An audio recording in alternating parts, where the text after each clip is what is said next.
paano mo po nagawa ng maayos yung pagbabalita, lalo na kung on the spot? May tanong si Yel, paano daw ginagawa yung on the spot na pagbabalita? Well, unang-una, kailangan alam mo yung balita. So, required, kung gusto niyo maging journalist, it is a requirement that you read the news every day, that you stay updated with whatever is happening. Thank you, Gifter Yang. With whatever is happening in the world. Kasi you never know kung kailan kanila papatapon kung saan man, 'di ba?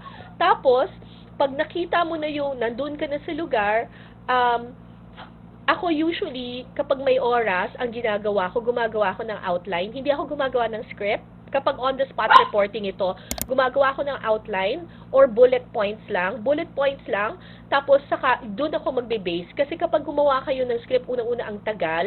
Pangalawa, pag na-miss out mo yung isang word, mararattle ka na. So ako usually just ideas. Tapos ayun, binabalita ko na kung ano may yung balita ko. Pero ang unang-unang tip ko, magbasa kayo ng balita, kailangan alam niyo yung nangyayari.